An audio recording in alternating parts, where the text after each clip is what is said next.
دوستو آئیے میں اس شخص کو آپ کے سامنے پیش کرنا چاہتا ہوں جس کے الفاظ کے زیروں میں ابھی تک آپ کے دل کی دھڑکنیں شامل ہوئی تھی اور وہ یہاں بیٹھے بیٹھے ہی مشاعرہ لوٹ رہے تھے. میں گزارش کرتا ہوں اپنے بڑے بھائی جناب غالب شیخ صاحب سے کہ وہ مائک پر تشریف لائیں, زوردار تالیوں کے درمیان آپ ان کا استقبال فرمائیں. ہم شاعروں میں خواہش کرنے والے بھائی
یہ 70 روپئے میں پکایا. میں جانتا ہوں یہ چال نہیں کہ گئے تھے انہوں نے آپ کے کھیل کھیلا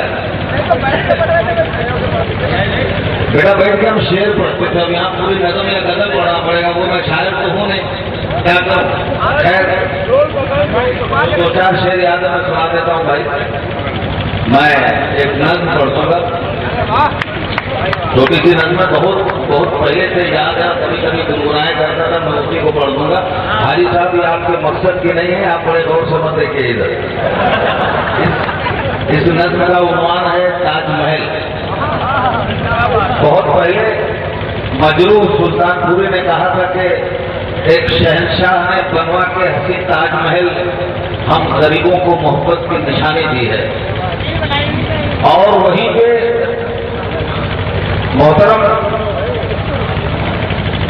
طاہر لدھیانوی صاحب نے کہا تھا کہ یہ منقش کرو دیوار, یہ محراب, یہ چمنزار, یہ جمنا کا کنارہ, یہ محل, یہ منقش کرو دیوار, یہ محراب, یہ تاج ایک شہنشاہ نے دولت کا سہارا لے کر ہم غریبوں کی محبت کا اڑایا ہے مذاق.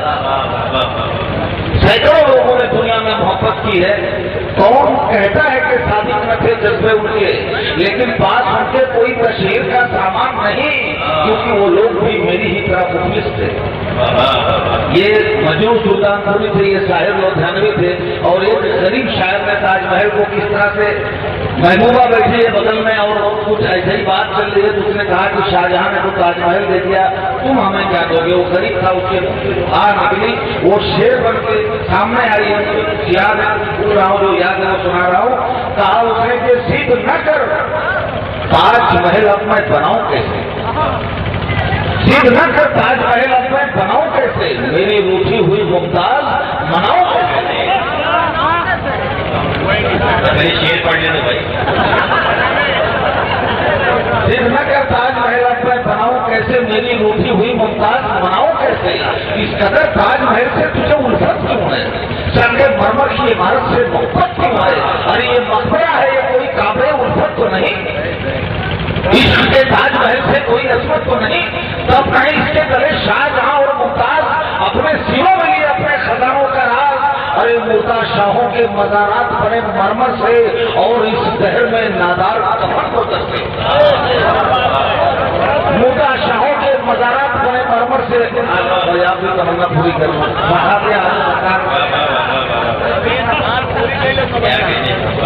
مردہ شاہوں کے مزارات بنے مرمر سے, اور اس دہر میں نادار کفن کو ترسے.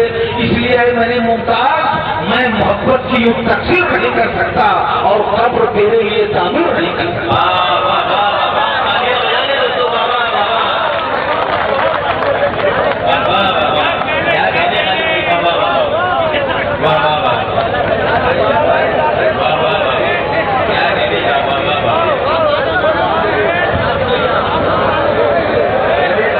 اتنی محبت لوگ اپنے پیروں سے بھی نہیں کرتے صاحب.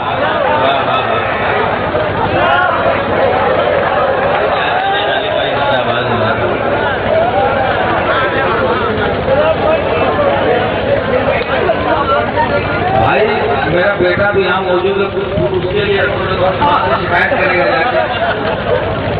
جا اشاروں میں ایک روایت ہے اتنے بھی ہار پہنانے کا 15ویں صدی جو چاہو کر لو دوسرا پہنا لو یا نیا پہنا لو.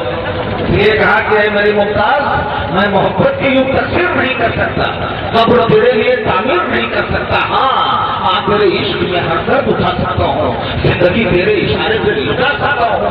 جان دے دوں میں اگر نظر ہوئی ہے تجھ کو قبول تیری راہوں میں دشا دوں میں ابھی پھول پیار کے پھول کیونکہ میری ممتاز جو خوشبو جو پھولوں میں ہے وہ مرمر میں نہیں اور دل میں جو درد ہے ممتاز وہ پتھر میں نہیں. خوشبو جو پھولوں میں ہے وہ مرمر میں نہیں دل میں جو درد ہے ممتاز وہ پتھر میں نہیں. ارے مقبرہ بھی کہیں تصویر وفا ہوتا ہے نہ سمجھ کیا کہیں پتھر بھی کھولا ہوتا ہے. منہ سے یہ تاج محل کی نہ کبھی بات نکال اپنے دل سے یہ پراگندہ خیالات نکال کیونکہ تیرا عاشق کوئی سردار نہیں مفلس ہے کوئی سوتا کوئی سردار نہیں مفلس ہے. ایک شاہوں کے خزانے بھی میرے پاس نہیں کیا تجھے میری غریبی کا کچھ احساس نہیں. ایک شاہوں کے خزانے بھی میرے پاس نہیں کیا تجھے میری غریبی کا کچھ احساس نہیں. میرے دامن میں محبت کے سوا کچھ بھی نہیں ایک تیرے پیار کی دولت کے سوا کچھ بھی نہیں. تو جو کہتے تو یہ دولت میں تجھے نظر کروں میری ہستی میری چاہت میں تجھے نظر کروں. ہاں مگر تاج محل میں نہیں بنوا سکتا. ہاں مگر تاج محل میں نہیں بنوا سکتا. کاش تجھ کو میں کسی طرح یہ سمجھا سکتا کہ ایک حقیقت ہے وفا اس کو فسانوں سے نہ تول تو میرے عشق کو شاہوں کے خزانوں سے نہ تول. ارے دل کی ہستی کہاں شاہوں کے مزارات کہاں میری کٹیا کہاں اور مغلیہ دربار کہاں.